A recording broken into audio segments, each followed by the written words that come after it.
Datengin sosok tinggi besar, datengin kakek-kakek kayak gitu tuh datang memang ke saya. Di depan saya Mang, termasuk ular juga jalan keliling membelit saya juga, cuman nggak ngapa-ngapain. Tapi tanpa saya sadari ketika ada yang pakai kiri juga, ada yang pakai stick golf juga, kena saya tuh nggak masuk Mang, nggak kena badan saya. Jadi ketika mereka golok ini tuh yang mental.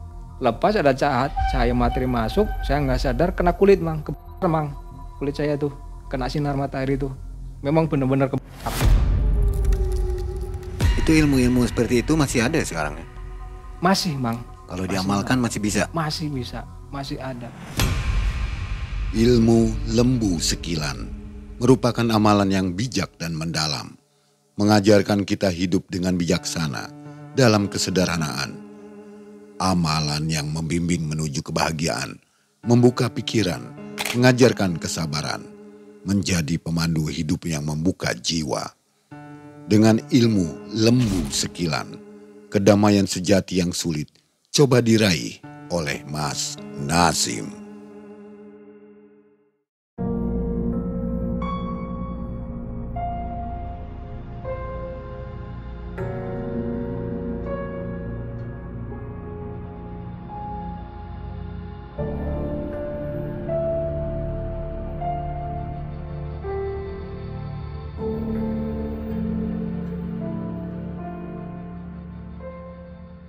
Assalamualaikum warahmatullahi wabarakatuh. Waalaikumsalam warahmatullahi wabarakatuh. Selamat malam Sobat Malam Mencekam. Hari ini ada narasumber yang sudah tidak asing ya. Ketemu lagi dengan Mas Nasim. Ya. Apa kabar Mas Nasim? Alhamdulillah sehat walafiat Mang. Mang gimana kabar? Sehat nih, tapi suaranya agak ya kedengeran ya. Lagi kita mengebas. Agak bergetar. Mohon maaf kepada sobat juga ya. Hari ini Mas Nasim akan mengkisahkan sebuah kisah tahun 2002 ya. Kisahnya ini agak beda. Orang belum dengar kayaknya. Ada mengamalkan ilmu lembu sekilan ya. Iya. Itu ilmu apa ya lembu sekilan? Lembu sekilan itu ya kurang lebihnya ya ilmu kebal lah Mang. Sekilan tuh berarti sejengkal kan? Sejengkal. Sekilan kan bahasa Jawa tuh. Iya. Kalau sininya sejengkal segini. Kalau lembu itu? Lembu sapi. itu ya kerbau atau sapi.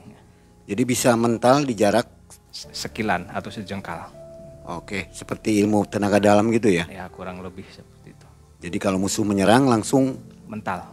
Ya. Itu Mas Nasim mengamalkannya? Dulu Mang. Masih ada sampai sekarang? Sekarang udah enggak sekarang. Wow, sempat jadi jagoan dulunya ya. Oke, Mas Nasim apa kegiatan sekarang? Masih tetap Mang. Masih ya? Masih nyuci motor, masih ngesol, masih berkutat dengan bambu-bambu juga. Sol sepatu. Di rumah maksudnya? Di rumah. Ini pasti sepatu mahal ya? Ya enggak juga, campur. Ya masa sepatu murah di sol? Diganti kali ya. Baik sobat, jangan kemana-mana. Mang Ai doakan sobat selalu dalam keadaan bahagia ya. Amin. Rezekinya juga melimpah. Amin. Malam mencekam, semakin malam semakin mencekam.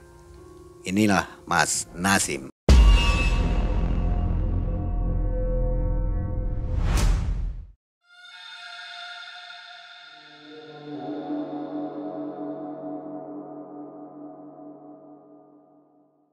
Gini Mang, pada tahun sekitar 2000-an ya, itu saya tuh mengamalkan sebuah kajian lembu sekilan.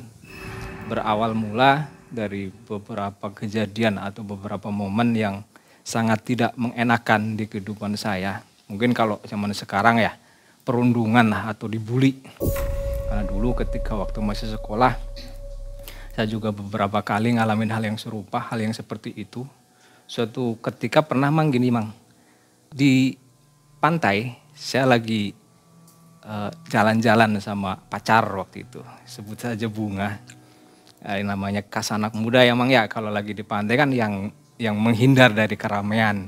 Ya bukan mau berbuat mesum Mang, bukan, tapi lebih ke biar romantis kayak gitulah.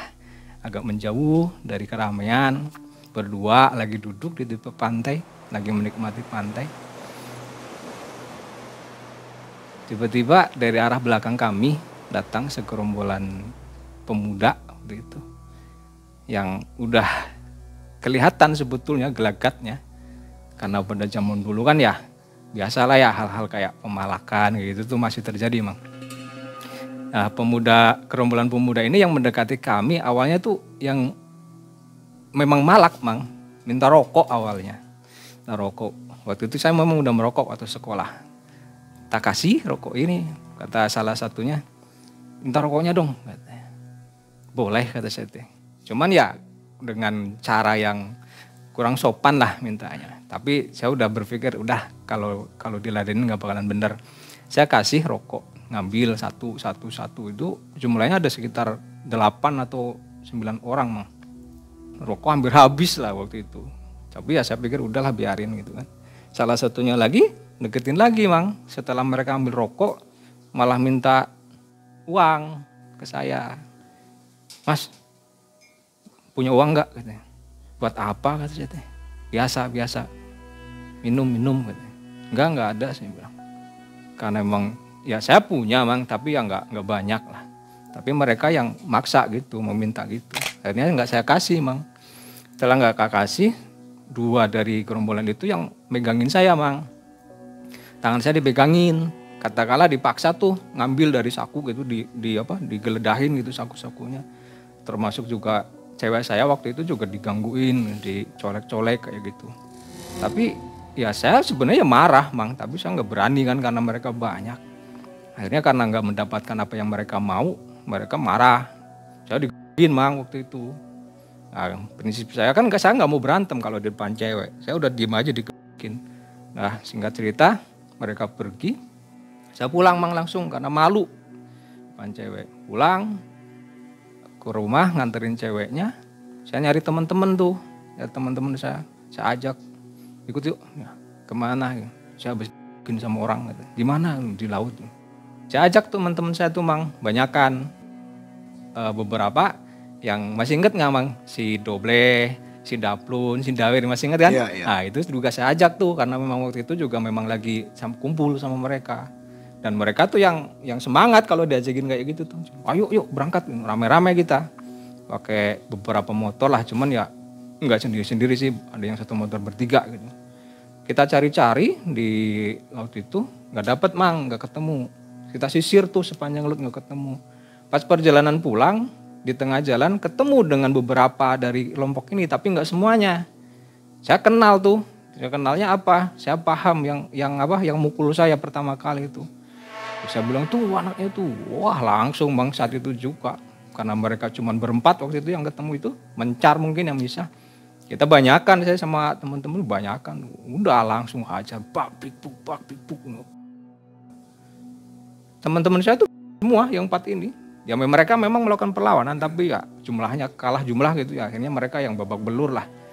Pulang kita selesai. Saya agak ada rasa puas itu terbayarkan gitulah.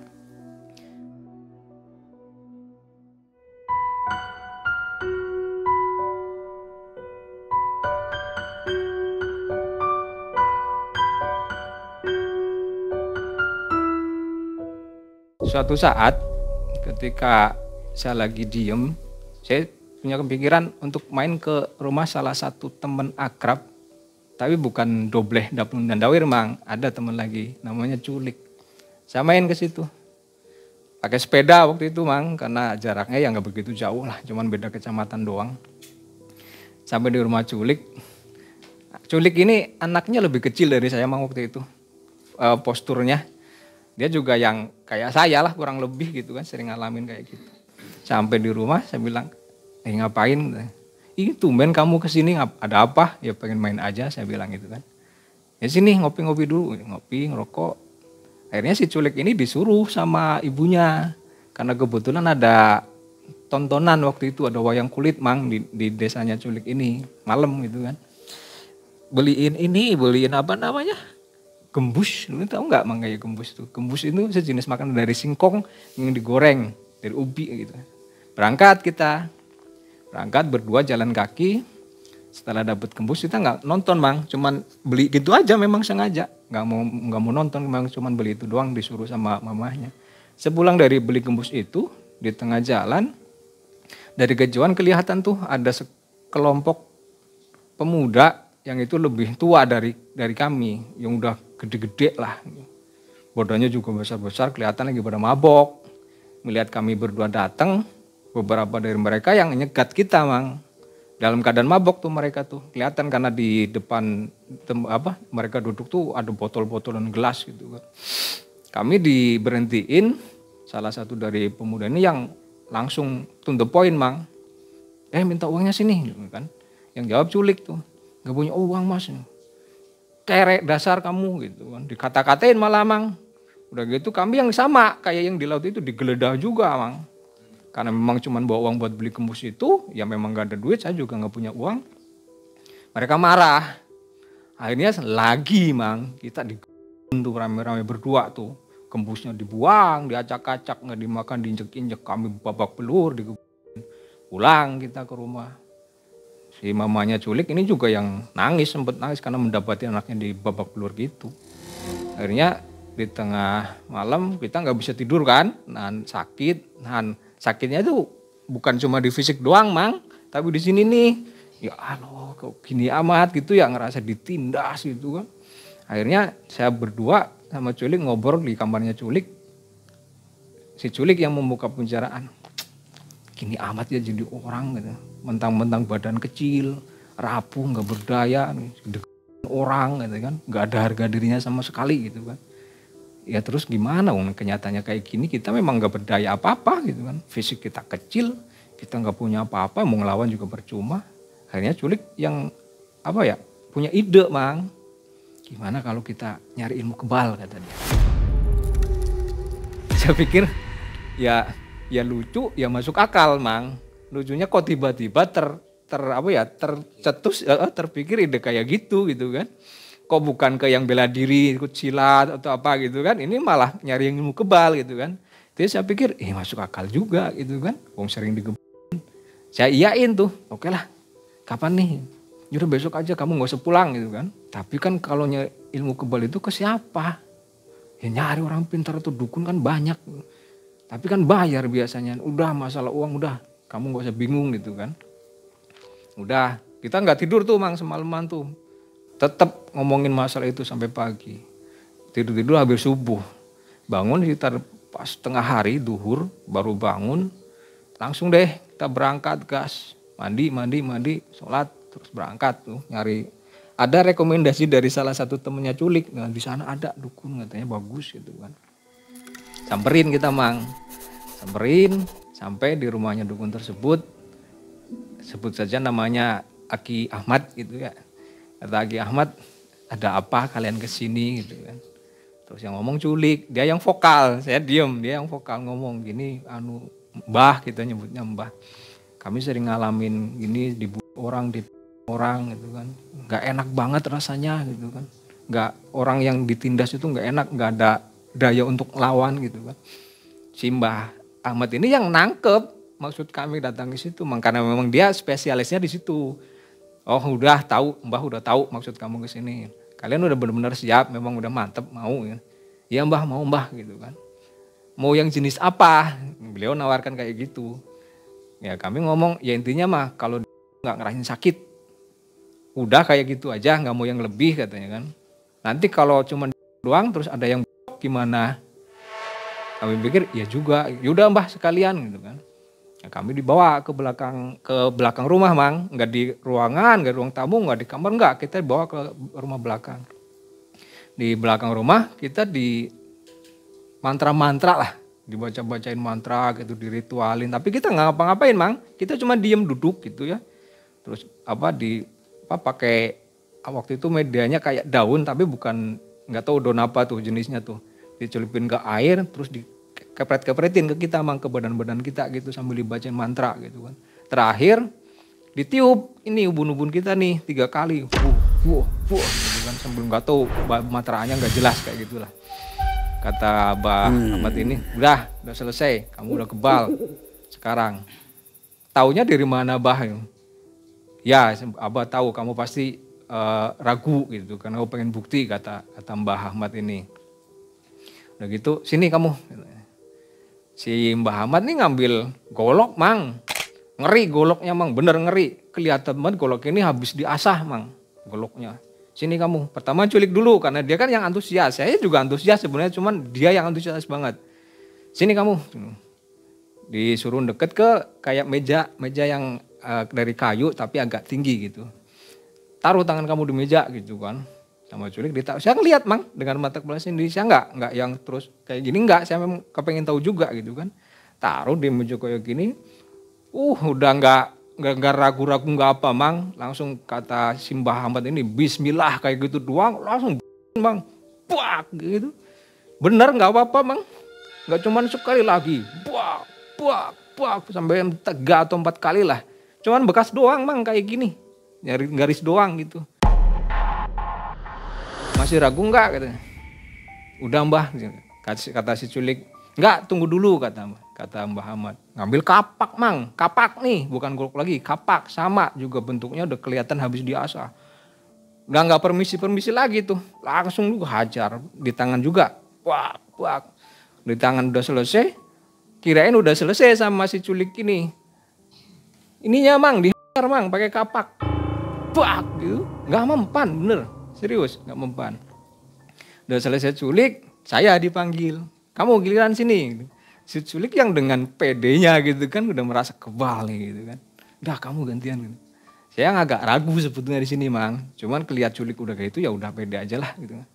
Sama, saya juga sama digituin. Bok gak mempan. Malah si Abah ini suruh kamu duduk dulu. Si Abah ini ngambil besi yang memang sengaja lagi dipanasin mang. Di bara api nih kayak tungku kecil gitulah. Lagi dipanasin si besi itu. Kata si Abah, melet kamu gitu. Melet tuh lidahnya dikeluarin gitu kan. Udah gitu si besi ini diambil mang. Tadinya kan saya kira mau buat apa gitu, saya melet gitu kan. Saya masukin lagi lidah nih. Kata si Mbah Ahmad, keluarin lidahnya melet lagi. Saya keluarin, gitu kan. Tempelin mang si besi ini mang. Lagi membara nih si besi ini. Tempelin. Memang gak kerasa panas mang, bener serius. Dingin aja, kayak besi nempel biasa aja kayak gitu. Dan ngeluarin asap, karena kan lidah kan ada airnya nih, air liurnya. Ngeluarin asap memang. Alhamdulillah nih kita dapat nih gitu. Terus nanya selesai semuanya, udah pastikan bahwa itu berhasil. Nanya si culik, Mbah, kalau di bahasa Jawa itu petokor namanya. Petokor itu mahar. Petokor pinten Mbah gitu. Kamu punya uang gitu kan. Ada Mbah kan. Udah gak usah mahal-mahal. Berdua 50.000 gitu kan. Memang waktu itu ya segede lah uang segitu. Bayar sama kita. Pulang dengan betatang petenteng gitu mang. Udah ngerasa percaya diri banget tuh. Punya kebal gitu kan. Nggak nanya efeknya apa gitu ya? Nggak, gitu sama. Udah langsung kita fokusnya kita udah kebal kayak gitu aja. Pulang gitu petantang petenteng. Si culik pulang ke rumah. Saya juga ke rumahnya culik tapi nggak diam di situ, saya langsung pulang minta pamit. Nik, aku pulang dulu ya. Saya udah nggak enak, takut dicariin gitu kan. Ya udah nggak apa-apa. Saya pulang ke rumah nih. Singkat cerita, saya ingat bahwa salah satu baju saya tuh ada yang sobek mang. Karena ibu sibuk gitu ya waktu itu, ibu nggak sempet. Saya jarum sendiri mang, si baju itu tuh lagi jarum baju kayak gitu. Tangan mang berdarah di tangan teh. Saya pikir perasaan tadi bikin dia itu kebal, ini kok kena jarum kok berdarah gitu. Ragu tuh Mas Don kan, nggak bener nih gitu. Selang beberapa hari culik datang ke rumah, kata si culik malah lebih ekstrim mang, nyobain ngajakin orang yang dulu pernah dia diajakin berantem, tetep aja bonyok mang. Nah banyak kita beberapa kali datengin ke dukun-dukun kayak gitu. Singkat cerita kita udah nggak kayak udah nggak percaya lah sama dukun-dukun kayak gitu. Akhirnya saya berpikir gitu, saya main ke rumah Mamang nih. Dulunya kan bekas orang nakal gitu kan. Saya datang ke rumah Mamang, ya curhat gitu lah perihal tersebut. Mang gini gimana ya Mang? Mamang ketawa, emang beneran kamu pengen kayak gitu? Ngapain kamu jauh-jauh nyari katanya? Kamu punya uak tuh yang hebat, yang sakti. Uak siapa? Uak Mijan, kamu gak tahu? Enggak. Bapak ibu gak pernah cerita? Enggak lah, gak pernah. Ke Uak Mijan aja, kata Mamang. Uak Mijan ini ya masih kakaknya orang tua, kakak sepupu sih memang bukan kakak kandung. Saya datang ke rumah Wak Mijan. Wak Mijan ini usianya udah sepuh Mang, udah sekitar 70-an lah, tapi fisiknya masih bagus, masih keren. Datang, Assalamualaikum Wak. Kata Wak, tumben kamu salam segala, lagi insap kamu, kata Wak. Wak mah disalamin kayak gitu. Sini, ada apa? Kenapa kamu ngeneh-ngeneh gitu kan? Udah tahu nih kamu pasti ada maksud tertentu gitu kan. Akhirnya saya ngomong sama Wak nih, ya, nyeritain apa yang saya mau sama apa yang saya alamin. Kata Wak Mijan, kamu niatnya apa gitu kan? Saya kasih tau lah, pokoknya niatnya saya kepengen buat membela diri ketika saya ngerasain sakit gitu. Intinya kayak gitulah Mang. Tapi Wak Mijan ini nangkep sebetulnya tujuan saya. Dan kebetulan Wak Mijan ini lagi nyari ahli waris tentang keilmuannya. Kebetulan anaknya nggak ada mau, keturunannya nggak ada yang mau, saya datang. Kayak yang kebetulan gitu kan. Udah kebetulan kamu sini. Akhirnya Wak Mijan malah menawarkan kayak gini Mang.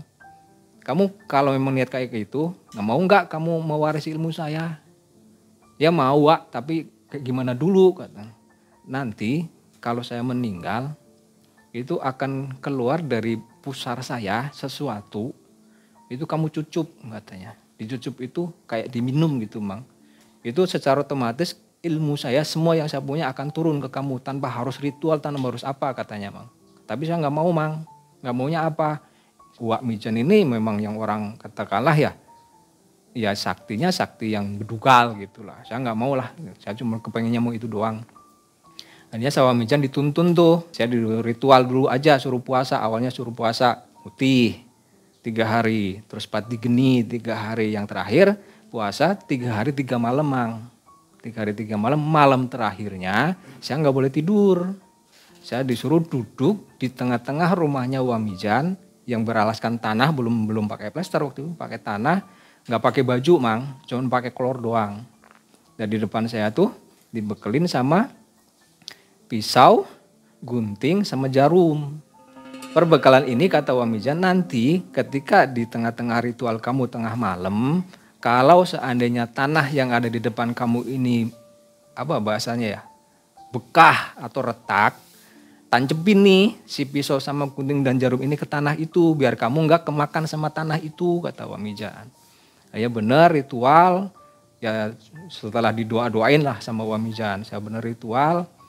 Alhamdulillahnya lulus sampai pagi Mang, nggak ada gangguan yang kayak yang dimaksud sama Wak Mijan. Kalau gangguan yang lain sih adalah kayak sosok, datengin sosok tinggi besar, datengin kakek-kakek kayak gitu tuh, datang memang ke saya, di depan saya Mang, termasuk ular juga jalan keliling membelit saya juga, cuman nggak ngapa-ngapain.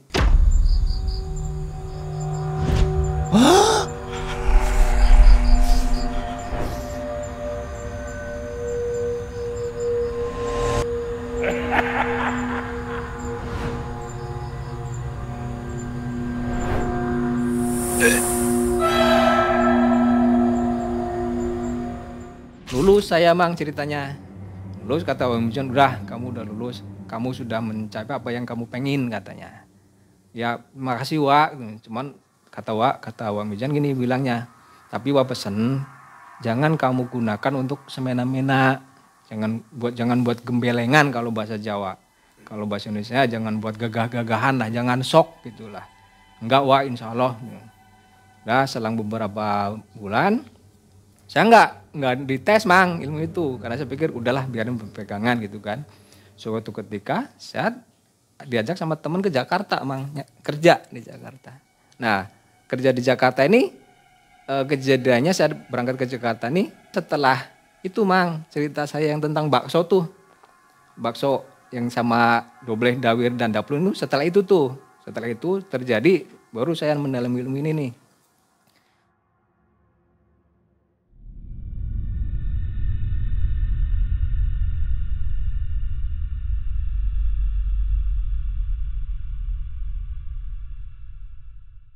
Saya berangkat ke Jakarta, di Jakarta saya kerja sebagai sales Mang, peralatan rumah tangga, panci, rantang dan sebagainya lah. Udah menikah waktu itu? Belum, masih bujangan. Nah sales berjalan, ketika libur suatu hari pas hari Minggu waktu itu, temen ada yang ngajakin, katanya ada konser di daerah Jakarta, konser band terkenal waktu lagi terkenal ketananya waktu itu. Nonton yuk gitu. Kami berempat berangkat. Teman saya ini yang sesama sales, memang bukan teman dari kampung. Berangkat zaman dulu kan kalau mau ke Jakarta kan ketika mau main kemana kan naik Metro Mini tuh Mang. Nah kita naik Metro Mini. Nggak taunya di dalam Metro Mini yang kita naikin tersebut banyak penumpang anak-anak sekolah SMA Mang. Tapi kita nggak kepikiran apapun waktu itu, walaupun ya sudah tahu ketika anak-anak SMA di sana kan ya suka tahu kayak gitu emang ya. Di tengah perjalanan macet nih, karena memang udah tahu semua kalau bakal ada band terkenal konser. Dari kejauhan dari arah depan rame Mang, anak sekolah juga lagi kayak nyerang gitulah. Lah anak-anak yang di dalam bis yang satu Mang itu pada keluar Mang. Pada keluar yang menyelamatkan diri karena dari depan tuh udah diserbu. Rame itu, bahkan ada beberapa yang masuk ke bis. Saya sih sudah sempat turun. Di sweeping lah katakanlah. Mana yang anak sekolah, mana yang orang umum gitu kan. Termasuk ibu udah pada jerit, udah bayang jeritan tuh. Saya minggir ke pinggir jalan. Kebetulan ada perumahan kayak ruko-ruko kayak gitu di pinggir waktu itu. Nah teman saya ini nih, salah satu teman saya namanya Yakub ya. Dia yang maju tetap karena dia berangkatnya udah pakai doping dia. Jadi dia nggak mikir yang takut kayak gitu. Dari kejauhan lagi di Mang, teman saya nih sama ini nih pakai apa ya gear gitu, gear sepeda tuh. Nancep di sini Mang. Teman saya jalan dengan terhuyung-huyung menghampiri saya. Gadanya tuh dulu keparah Mang. Masuk sini kepalanya juga kena gir gitu kan. Kata salah satu anak STM tersebut tuh tolongin temen lu katanya. Temen lu kena tuh. Soalnya sok jago sih dia, orang lain pada minggir dia malah maju katanya. Dikira kan dia anak sekolah kata anak-anak ini. Akhirnya saya apa sini teman saya ini. Ketika lagi mapasi Yakub ini tiba-tiba dari arah belakang kami itu yang anak-anak sekolah tersebut nyerang lagi Mang. Mau nyerang kami. Tapi tanpa saya sadari ketika ada yang pakai gear juga, ada yang pakai stick golf juga. Kena saya tuh nggak masuk Mang, nggak kena badan saya. Jadi ketika mereka si golok ini tuh yang mental dengan orang-orangnya, dengan anak-anak ini juga. Nggak cuman goloknya doang, termasuk orangnya juga mental. Dan semuanya, hampir semuanya yang saya tuh kayak gitu.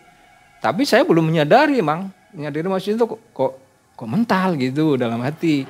Saya berusaha melindungi si Yakub ini nih, karena dia udah parah, udah nggak bisa jalan lah katakan, udah terhuyung-huyung gitu, udah penuh, saya juga baju udah penuh. Nah, akhirnya setelah beberapa saat tuh kan anak-anak yang ketika udah gitu mereka yang mencar, pergi nggak tahu kemananya. Saya nolongin Yakub nih sama teman saya satu lagi yang dari tadi di pinggir karena takut. Kita bopong si Yakub ini ke pinggir, dari jauh kelihatan kelompok anak sekolah lagi. Saya pikir wah bakalan lagi nih gitu kan. Saya pikir nggak taunya kelompok yang ada di depan saya ketika saya bawa Yakub ini kelompok yang tadi bareng sebis sama saya. Salah satu dari mereka yang lihat ketika saya lagi di nggak mempan tuh. Dia bilang, wah Mas lu hebat nih. Hebat apaan? Lu nggak mempan di gitu. Wah nggak tahu saya. Udah nih saya mau nyelamatin temen saya dulu nih, udah parah nih. Waktu itu pakai taksi Mang, puskesmas, diobatin di situ. Akhirnya kita nggak berangkat ke konser, nggak jadi, batal. Kita ngurusin si Yakub. Setelah dijahit semuanya beres, pulang kita. Tapi setelah pulang, saya dikontrakan, saya mikir Mang, iya ya, tadi saya bikin nggak ada yang mempan ya, pada mental semua gitu kan. Dalam hati, berarti ini saya udah kebal gitu kan. Dalam hati, wah ini bener berarti nih si Wak Mijan nih bener nih gitu kan. Waktu itu saya belum tahu juga Mang, belum tahu nih bahwa itu lembu sekilan Mang. Tengah malam saya tidur, saya dimimpiin Mang. Didatengin sama Wak Mijan itu. Sama Wak Mijan bilang dalam mimpi itu katanya, kamu sudah menguasai ilmu yang kemarin tak ajarin, itu namanya ilmu lembu sekilan. Lembu sekilan itu ya kurang lebihnya ilmu kebal, yang seandainya kalau ada yang mau menyakiti kita dengan pukulan atau dengan senjata itu nggak akan masuk, nggak akan mengenai tubuh kita Mang. Jadi dalam jarak satu kilan kan segini nih, sejengkal nih, itu cuma sampai gini doang. Ada golok, ada parang, ada pukulan, ada batu, apapun itu cuma segini doang. Udah gitu jatuh atau mental. Si golok tersebut atau si barang-barang benda tersebut mental gitu kan. Akhirnya saya pikir, wah udah punya bekal gitu kan. Saya berencana untuk pulang kampung Mang. Karena ya kerja di sales ini ya betah nggak betah gitu kan. Dari pulang kampungnya niatnya apa? Saya kepengen ada misi untuk kayak membalas dendam Mang. Sama orang-orang yang dulu pernah bikin saya. Karena saya merasa bahwa saya benar-benar udah kebal nih, nggak kayak dulu waktu ya ilmu beli gitu kan. Saya merasa udah kebal, wah saya udah punya bekal, saya akan cari orang-orang yang dulu kebal saya akan cari orang-orang yang dulu nyiksa saya akan bikin perhitungan gitu kan. Pulang saya ke kampung, singkat cerita. Sampai di kampung selang beberapa bulan, saya kedatangan 3 orang teman. 3 orang teman ini 2 cowok, 1 cewek Mang. Namanya cowok yang teman saya ini namanya Budi, ceweknya namanya Ari. Nah Ari ini orang tetangga kabupaten lah dari tempat saya tuh, orang agak jauh. Nah ini si Ari ini ceweknya dari si Budi. Nah Budi ini teman deket juga kan, memang udah sering main. Sore-sore sekitar jam 5-an lah mereka datang. Kata saya, wah gimana Bud, hebat sekarang kamu ya. Ceweknya ganti-ganti terus, kata saya bilang. Budi nyengir, kamu kayak gak tahu saya aja gitu kan. Kamu kan udah paham kita kayak gitu juga dulu, kamu juga kayak gitu, ada Budi. Enggak, saya udah enggak, sekarang udah berhenti, saya bilang. Si Ari yang nyengir. Udah tahu mas, saya mas tentang kalian, kata si Ari. Enggak mbak, bercanda, karena saya belum begitu mengenal dan saya tetap manggil mbak. Ngobrol-ngobrol kami bertiga, sampai malam si Budi ini bilang, temenin yuk, kemana? Nganterin Ari pulang. Kenapa kamu minta temenin? Biasanya juga nggak pernah ngajak, saya bilang kan. Ya temenin aja lah. Kalau kita berangkatnya banyakan kan enak di jalan, ada temen ngobrol katanya. Lagian nanti juga kan ini yang satu lagi nggak ada teman kan. Kamu nanti bonceng sama dia biar ada teman ngobrol di jalan. Saya iyain aja Mang, ikut Mang, nggak ada pikiran apa-apa lah waktu itu. Karena saya pikir daripada bete juga jenuh di rumah gitu kan, udahlah ikutin. Itu jam 9 malam tuh Mang, nganterin Mang. Perjalanan sekitar setengah jam dari tempat saya ke tempatnya si Ari ini. Berangkat kita pakai motor, singkat cerita nyampe di sana. Tapi saya nggak ikut masuk Mang ke dalam, yang masuk cuma Budi doang. Selang beberapa saat Budi keluar, katanya udah yuk pulang. Udahan nih, gitu. Kamu udah ngomong sama orang, udah gitu. Terus gimana katanya? Ya katanya sih jangan sering-sering keluar malam katanya. Jangan sering-sering main terus selama nggak pulang-pulang. Apalagi ini sampai malam gitu kan. Jam 9:30 waktu itu sampai sana. Nah, setelah selesai ngobrol di motor kita pulang. Mau berangkat pulang. Di tengah perjalanan sekitar baru 100 meteran lah. Kami dicegat Mang oleh beberapa orang di situ. Keadaan agak gelap. Di jalannya agak sempit juga. Dihadang oleh beberapa orang, ya sekitar 6 atau 7 lah waktu itu. Nyetop kami berhenti, motor kami matiin, gelagatnya udah gak baik gitu kan. Saya bilang, ada apa nih Bud gitu kan. Sebelum mereka yang ngomong, si Budi ini sempat menceritakan sekilas bahwa dulu pernah Budi nganterin ceweknya si Airi ini ke rumahnya, sempat mau berantem nih sama orang-orang ini. Lah si Budi nantangin Mang, si Budi ini juga ya sok keras memang anaknya karena dia lulusan pesantren lah katakan. Nah orang-orang ini yang ternyata masih menyimpan kayak dendam gitu. Ah kapan kamu suatu saat main kesini lagi, pulangnya terhadang kamu gitu kan. Nah perbincangan terjadi di antara kami, salah satunya dari mereka kita sebut saja Tono.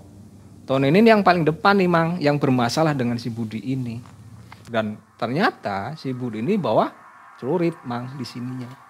Si Budi ini nih bawa celurit yang memang udah dipersiapkan. Ternyata setelah di tempat itu saya baru tahu kenapa Budi minta ditemenin, karena memang udah tahu bakalan dihadang sama orang-orang situ. Nah sebelum terjadi perkelahian, si Tono ini maju ke depan. Dia bilang, kalau kamu memang benar-benar kuat, kamu benar-benar jago, gini aja deh, nggak usah kita berantem-beranteman gitu, yang sampai gelut-gelut kayak gitu nggak usah. Dia manggil salah satu temunya, kamu sini gitu. Apa mas, lepasin jaket kamu. Dikasihin jaketnya Mang. Jaketnya dipegang Mang kayak gini nih. Dan jaketnya kebakar mang. Si jaket temennya si Tono ini nih kebakar. Dipegang doang kebakar. Si Tono bilang, kalau kulit kamu saya pegang tidak terbakar seperti jaket ini, yuk kita terusin berantem, kata Tono.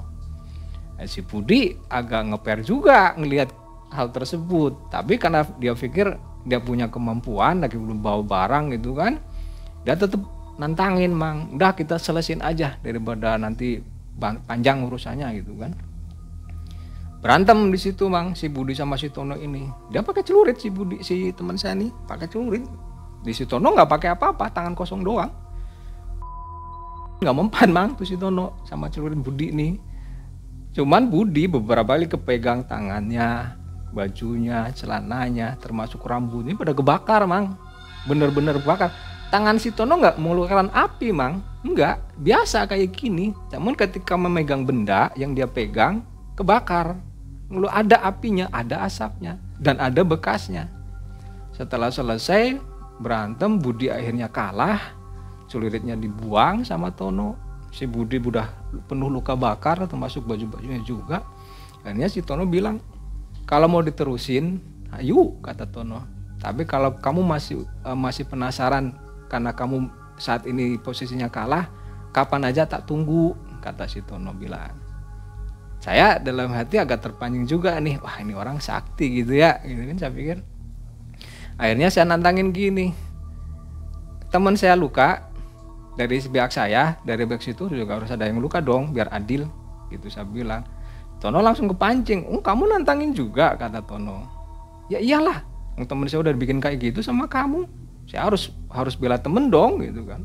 Akhirnya saya berantem mang sama Tono ini, berantem, cuma posisinya adalah saya hanya tidak mempan dengan pukulannya. Ketika dipegang juga dia nggak berhasil megang saya. Ketika dipegang baju yang saya pakai juga nggak kebakar. Tapi saya nggak bisa nyerang dia mang. Jadi seolah-olah saya cuma bertahan doang. Dan itu lama perkelahiannya, ada setengah jaman lah kurang lebih. Cuman kayak gitu doang.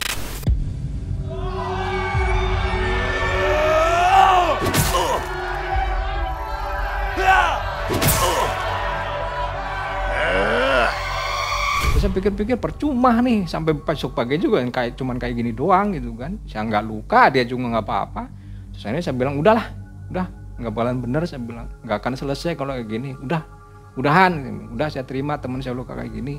Si Budi ini yang udah mengerang-ngerang kesakitan, kepanasan dan sebagainya. Akhirnya si Budi saya bawa ke salah satu rumah orang yang dibilang orang yang bisa lah, tapi bukan uak, bukan uak. Karena saya nggak berani main ke rumah uak dalam kondisi yang seperti itu. Saya bawa ke rumah salah satu, ya boleh dibilang kiai lah. Akhirnya di Budi diobatin nih sama Pak Kiai tersebut. Alhamdulillahnya ya berangsur membaik, sembuh, tapi yang masih ada luka bakarnya. Saya pikir setelah kejadian tersebut, saya merenung mang, merenungnya gini. Kalau cuman ngandelin kayak gini doang, ya saya cuman bisa nerima doang. Katakanlah saya cuman punya tameng, tapi nggak bisa nyerang gitu kan. Saya harus punya sesuatu lagi nih buat senjata katakanlah. Akhirnya saya datang lagi ke Wak Mijan. Wak Mijan ya udah senyum, dia udah tahu, kamu kan udah tak bilangin dulu kalau kamu mau udah warisin ilmu Wak. Kami kamunya nggak mau, sekarang kamu merasa ada yang kurang, kata Wak kan. Terus mau kamu apa lagi? Kata saya harus punya senjata Wak. Saya nggak bisa kalau saya cuma bertahan doang gitu kan. Terus kamu maunya apa? Ya kasih saya sesuatu yang itu bisa buat nyerang, suatu saat ya bisa saya pakai yang saya bisa buat nyerang. Saya ceritain tuh masalah berantem dengan si Tono ini. Dia cuman, kamu katanya aneh-aneh katanya. Udah tak bilangin jangan gemagusan, jangan sok-sokan, malah kamu minta ini lagi. Nanti kamu nggak bisa membawanya, takutnya, kata Wak kan. Bisa Wak, insya Allah bisa. Toh saya punya ini juga ternyata ada ini kan ada manfaatnya. Saya bisa melindungi temen, saya bilang gitu kan. Akhirnya disetujuin tuh sama Wak dengan berbagai catatan, dengan berbagai syarat. Ya intinya mah saya jangan buat sok-sokan lah intinya kayak gitu. Akhirnya saya dikasih keris mang. kerisnya cuman segini nih gitu ya, panjangnya cuman segini kerisnya, nggak ada sarungnya, cuman kerisnya doang dan nggak ada gagangnya. Jadi cuman berwujud keris dari besi atau dari logam segini panjangnya, tapi nggak ada sarung, nggak ada gagangnya. Kata Wak, nih kalau kamu suatu saat kepepet situasi di mana kamu harus bertahan, katakanlah berantem kayak gitu ya, kamu pakai ini. Caranya gimana, Wak? Dalam keadaan terdesak, si keris ini harus kamu selalu bawa di dompet kamu atau di saku kamu. Yang penting ketika ada kesempatan, kamu masukin keris ini ke tangan kamu katanya. Caranya gimana, Wak? Dikasih tahu Mang cara prakteknya. Jadi ditaruh di sini Mang si keris ini. Taruh di sini kerisnya, posisi ujung keris di sebelah sini nih. Jadi ujungnya di sini, pangkalnya di sini. Taruh di sini, terus kamu tekuk tangan kamu. Jadi gini. Nah, kata Wak, nanti ketika kamu udah digituin, nanti si keris ini akan masuk ke tangan kamu. Kata Wak bilang, udah gitu, udah selesai, dikasih mantra-mantranya, dikasih amalannya, termasuk dikasih pantangannya Mang. Termasuk saat itu pantangannya adalah saya nggak boleh makan nangka, satu, nggak boleh dibawa ke tempat prostitusi, dua, yang ketiga nggak boleh dibawa ke orang meninggal atau melayat, nggak boleh si barang tersebut. Itu pantangannya, jangan kamu langgar pantangan itu. Kalau kamu langgar, nggak cuman barangnya aja yang hilang, tapi kamu akan tersiksa. Kamu akan merasakan sakit, kamu akan merasakan akibat dari pantangan yang kamu langgar, kata Wak bilang. Karena ini benar-benar serius, benar-benar yang harus dituruti, harus ditaati gitulah. Makanya Wak wanti-wanti pisan.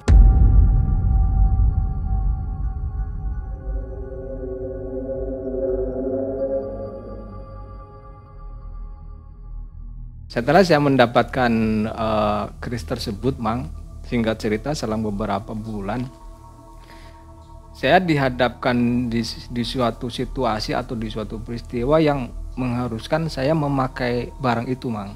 Jadi ceritanya biasa zaman dulu anak muda kan ketika ada tontonan itu ya, ada acara gitu kan, walaupun itu jauh gitu kan disamperin, apalagi tontonan tersebut tuh yang terkenal gitu lah. Nah, suatu ketika saya berangkat nih sama teman-teman, termasuk si Culik juga ikut waktu itu, termasuk si salah satu dari 4 sekawan ini juga ikut, cuman nggak semua, si Dobleh juga ikut. Berangkat kami agak jauh memang, pakai motor waktu itu. Perjalanan sekitar 1 jam Mang, karena memang beda kecamatan agak jauh lah, di daerah pesisir juga, masih pesisir sebelah timur. Saat ada di daerah tersebut yang ada tontonan, benar-benar memang yang diprediksi oleh banyak orang, ternyata iya terjadi perkelahian, bahkan lebih ke tawuran Mang, karena melibatkan banyak orang dari 2 kubu. 2 kubu ini yang memang sudah berseteru sejak lama, dan memang sering terjadi juga perkelahian-perkelahian yang seperti itu di tontonan juga, dan melibatkan katakanlah ya dedengkot kayak gitu lah. Saya berada di kubu salah satunya. Saya sih yang memang nggak kenal akrab Mang, cuman ketika di suatu tersebut kan, ketika ada 2 kubu berhadapan-hadapan kan ya mau nggak mau gitu ya, apalagi posisi saya tuh yang udah kayak agak pede gitulah, punya kayak gitu tuh. Terjadi perkelahian, lempar-lemparan batu, lempar-lemparan bambu, macam-macam lah. Termasuk perkelahian jarak dekat juga Mang, pakai senjata tajam apa aja udah, celurit, golok dan sebagainya. Dari kubu sana saya melihat ada 2 orang yang saya kenal Mang. Yang satu adalah Tono, yang waktu itu sempat berantem gara-gara si Budi yang nggak berhenti gitu ya. Yang satunya lagi adalah dedengkot dari kelompok tersebut Mang, namanya Sabar atau Pak Sabar. Pak Sabar ini memang udah terkenal Mang di daerah itu atau di kawasan itu, memang terkenal. Orangnya memang ya berani, punya nyali, ya sakti juga gitu kan. Berantem dengan beberapa orang dia tuh nggak pernah mundur, walaupun dia sendirian, apalagi ada teman-temannya. Udah kelihatan tuh dari kejauhan tuh bahwa dia yang memang menonjol di antara yang lainnya.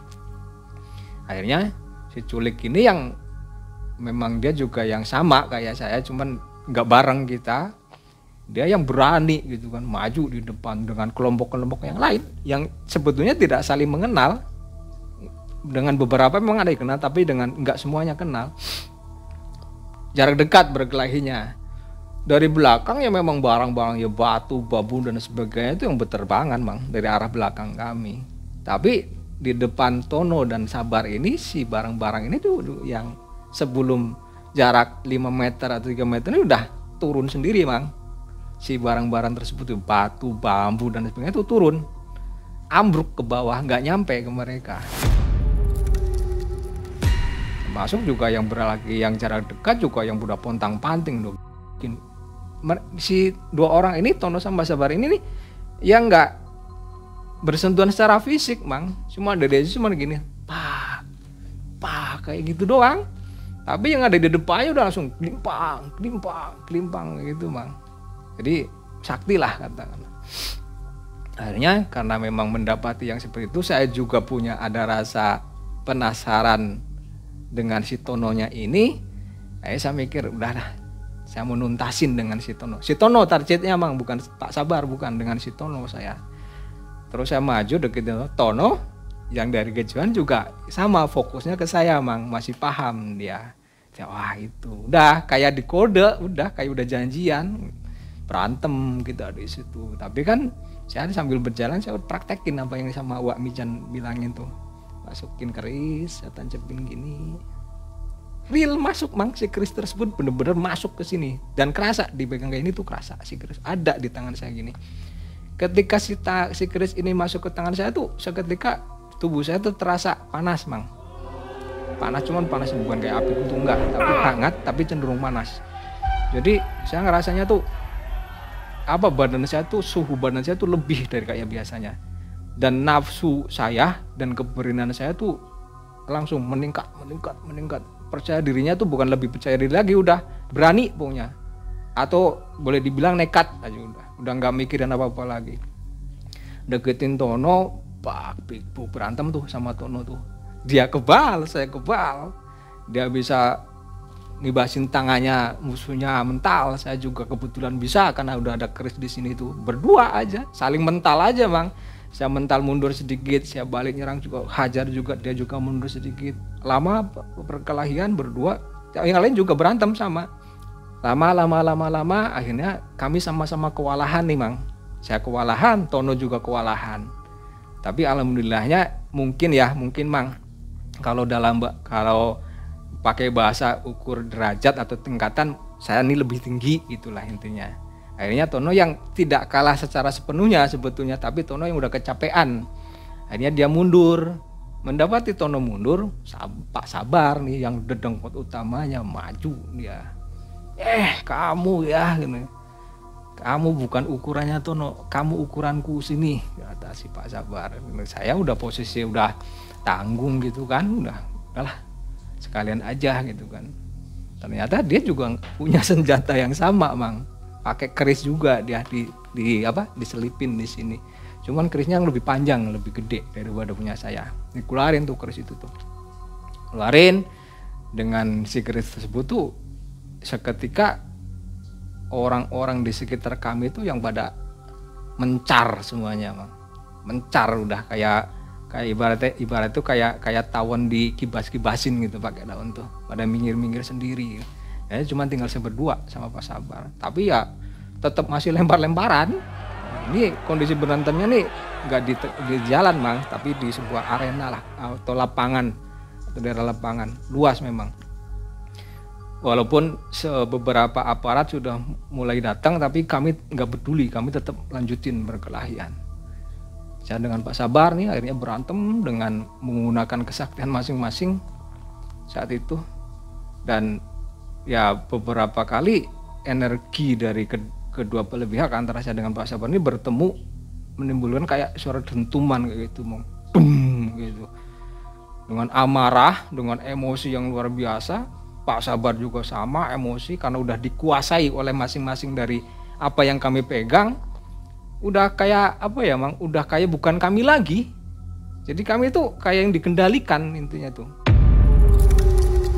Lama berkelian, lama akhirnya kami sama-sama capek mungkin ya Mang. Capek dalam artian fisik kami itu yang nggak mampu pada akhirnya. Walaupun emosi kami, amarah kami masih ada, sama Pak Sabar juga sama, tapi pada akhirnya fisik kami yang tidak mampu karena beberapa kali saling serang, saling terima serangan, saling memberikan serangan, akhirnya fisik kami yang pada akhirnya lama-lama menjadi lemah Mang. Belum ada yang kalah dan menang saat itu, tapi kami akhirnya memutuskan untuk berhenti karena aparat semakin banyak yang datang, orang-orang yang luka karena perkelahian secara fisik juga banyak. Akhirnya kami menyatakan untuk berhenti atau selesai. Tapi belum ada yang kalah sama menang Mang. Cuman ya udah gitu, selesai. Udah tahu kemampuan masing-masing gitu kan. Berhenti, ngambil nafas, saya juga ngambil nafas, berusaha menguasai keadaan. Sama Pak Sabar juga sama, kayak duduk, ngelakuin kayak duduk bersila kayak gitu. Setelah sama-sama reda, akhirnya kami bertemu Mang. Salaman lah katakanlah.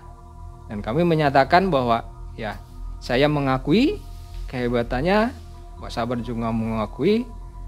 Selesai semuanya, berantemnya di situ sampai kondisi situasi di situ dikondisikan oleh aparat desa, aparat dibubarkan lah intinya acaranya. Ya pulang dalam keadaan yang benar-benar capek semuanya, benar-benar fisik benar-benar terkuras habis. Akhirnya saya pulang ke rumah, cuman saya nggak berani bawa motor sendiri, yang bawa temen. Sampai di rumah saya nggak bisa tidur, ibu tahu ternyata mendapati saya seperti itu. Akhirnya ibu bilang, oh alah kamu ya ngapain kamu kayak gitu, apa manfaatnya, rugi semua, kamu kayak gini keadaannya, kamu dapat apa dari semuanya, kata ibu kan. Tapi saya nggak begitu nggak begitu mengiyakan omongan ibu. Saya cuman kepengen istirahat, walaupun saya tetap nggak bisa tidur karena sakit semua badan. Bahkan ada beberapa yang ngalamin luka kayak luka lebam kayak gitu, walaupun secara fisik nggak masuk tapi tetap ada luka karena energinya yang berbenturan itu. Akhirnya selang beberapa hari saya melakukan perenungan Mang. Perenungan maksudnya iya ya, ngapain juga gitu kan, punya kayak ginian atau ujung-ujungnya juga jadinya larinya ke setan Mang. Jadi kita tuh dikuasai oleh nafsu, kita dikuasai oleh apa yang ada di diri kita. Tapi maksudnya bukan menyalahkan atau mengkambing hitamkan si ilmunya ini loh ya Mang, bukan. Karena ilmu ini kan memang atau barang-barang yang ada itu kan memang kalau orang leluhur kita kan memang dibikin secara tujuan baik, dengan ritual yang baik, dengan dengan inisiatif atau dengan tata laku yang baik juga. Cuman yang menjadi nggak baik adalah sebetulnya di kitanya aja Mang, sifat angkara murka kita aja, sifat sombongnya kita, sifat semena-menanya kita yang pada akhirnya kita juga yang dikuasai oleh amarah kita. Ya intinya sama setan, intinya hawa setan intinya. Nah, saya pikir saya punya pertimbangan mau tak buang Mang si apa yang saya punya ini. Saya ngomong sama ibu, ya ibu otomatis mendukung dong. Ibu otomatis katakanlah ya memang harus dibuang, ya ngapain gitu kan, buat apa, kata ibu kan. Terus kamu dapat dari mana ini? Ya dari siapa lagi gitu kan, dari Uwa ya. Iya, yaudah kamu bilang ke Uwa gitu kan, kamu dapat dari Uwa ya harus Uwa juga yang buang ini. Setelah saya ngerasa keadaan saya cukup baik, saya datang lagi tuh Mang ke rumah Uwa. Saya ngomong sama Uwa, gini Uwa, ingat saya mau datang ke sini tuh mau inilah gitu kan, mau buang semuanya Uwa, saya udah capek, udah nggak ada ininya juga. Si Uwa ya reaksinya ya kesel, ya marah, ya ada senangnya juga, cuman lebih ke marahnya sih sebetulnya, lebih sama keselnya juga. Kamu kan udah tak bilangin kan dari dulu juga, kamu punya kayak gini tuh jangan sok-sokan, jangan gembelengan, jangan sok jago, dimanfaatin untuk ketika keadaannya terdesak, bukan untuk gaya-gayaan, kata Uwa kan. Karena ilmu kayak gini tuh memang tidak boleh digunakan secara semena-mena, apalagi untuk menyakiti, kata Uwa. Ya tapi kan kemarin keadaannya memang saya memang terdesak Wak. Tapi pada akhirnya kamu kan nggak apa ya, nggak bisa meredam amarah kamu nggak bisa mengendalikan diri kamu, kata Wak. Iya memang tak akui, Wak. Terus gimana, Wak? Ya bisa dibuang, tapi sama ketika kamu mendapatkan ini dengan cara ritual, membuangnya pun dengan cara ritual juga. Terus saya tanya, ritualnya apa, Wak? Sama, ketika kamu mendapat ini, ada puasa mutih, pati geni, sama puasa 3 hari 3 malam. Ketika kamu ingin semuanya lepas yang ada di tubuh kamu harus menjalankan ritual selama 40 hari, Mang. Nggak boleh terkena sinar matahari. Itu syarat yang diajukan oleh Wak. Dan itu syarat satu-satunya supaya apa yang ada di dalam diri saya tuh rontok semuanya, Mang. Hilang semuanya. Yang jelek-jelek ya, yang jelek-jelek. Saya berat, Mang. Saya udah kebayang ya 40 hari nggak boleh keluar, nggak boleh terkena sinar matahari, apa kabar gitu kan. Saya udah berpikirnya udah aduh kuat nggak ya. Tapi saya disupport atau didukung oleh ibu yang menguatkan. Akhirnya ibu bilang udah bisa, kamu pasti bisa, ibu temenin, kata ibu. Walaupun ibu sebetulnya juga kesel sama kamu, marah sama kamu, tapi ya mau gimana lagi, mau udah kayak gini. Akhirnya saya menyetujui itu, Mang, persyaratan dari UA. Tapi sebelum melakukan 40 hari yang nggak boleh keluar juga, saya ada ritual tersendiri, Mang, yaitu saya dimandiin sama UA. Dimandiin dengan air sumur yang diambil pagi-pagi sekali sebelum air tersebut dipakai untuk kegiatan yang lain, untuk masak misalnya atau untuk mandi misalnya, itu diambil dulu airnya. Ya yang kira-kira cukup lah buat mandi saya. Jadi saya lakuin, terus dimandiin sama Uwa, ya sambil dibacain mantra-mantra kayak gitulah. Kata Uwa, mulai malam nanti kamu sudah harus memulai ritual yang 40 hari itu. Kamu gak boleh keluar dari kamar, gak boleh terkena sinar matahari. Otomatis saya memberitahukan semuanya dong, Mang, karena rumah saya zaman dulu kan masih pakai bilik, belum padat, belum tembok kayak gini. Banyak celah yang memungkinkan matahari ini masuk, gitu kan. Saya tutupin tuh, Mang, pakai apa ya, pakai kain gitu kan, terus pakai kertas, pakai koran, pokoknya gimana caranya si sinar matahari ini nggak masuk, intinya kayak gitu. Kalau tidur boleh, Mang, aktivitas seperti biasa, tidur makan juga biasa, cuman intinya jangan terkena sinar matahari aja intinya. Akhirnya saya mulai itu setelah dimenin sama Uwa selama 40 hari itu. Ya sering beberapa kali, Mang, yang kecolongannya tuh ya namanya kertas ya, kena angin kan kadang-kadang suka lepas tuh solasinya tuh kan, pakai solasi kayak gitu kan, lepas ada cahaya matahari masuk, saya nggak sadar kena kulit, Mang, kebakar, Mang, kulit saya tuh kena sinar matahari tuh, memang benar-benar kebakar, sakit juga rasanya, tersiksa tuh, Mang, selama persis 40 hari itu. Kayak Dracula ya? Ya persis. Gak boleh keluar, Bang.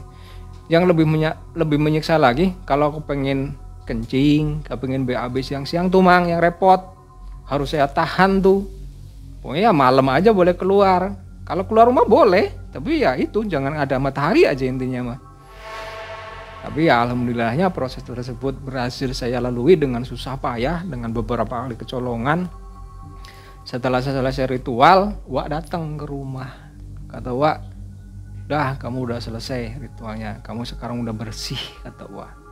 Tapi bersih dalam artian bersih yang dari hal-hal yang kayak gitu, dari ilmu-ilmu yang jelek kayak gitu tuh udah bersih. Dan sekedar info ya, Mang, ini saya mendalami ilmu ini nih, saya udah ketemu dengan Pak Hendra sebelumnya, Mang, yang saya ceritain di video yang itu tuh. Saya udah ketemu nih, karena ketemunya kan waktu sekolah nih. Ketika saya mendalami ini udah pernah ketemu Pak Hendra, cuman nggak ada interaksi apapun dengan Pak Hendra ini. Terus ibu menyarankan, dah kamu kalau memang mau menggeluti kayak gitu, cari ilmu atau cari amalan yang sekiranya bermanfaat atau ilmu yang bisa menyelamatkan dunia dan akhirat. Intinya ilmu-ilmu yang benar, katalah. Intinya kayak gitu. Itu pesan ibu sama pesan Wak. Memang jujur ya, setelah itu saya lepas semua tuh nyali kembali ke semula, Mang. Jadi takut saya, penakut. Sampai sekarang juga. Ibaratnya kalau sekedar ada keramaian sedikit, suara ramai sedikit, saya tuh udah gemeter, Mang. Atau ketika saya di jalan gitu ya, ketemu ada keributan, saya gemeter, takut mang, bener serius. Udah kembali ke natural saya dulu gitulah, karena memang udah nggak ada semua. Sampai hari ini juga udah nggak ada lagi mang.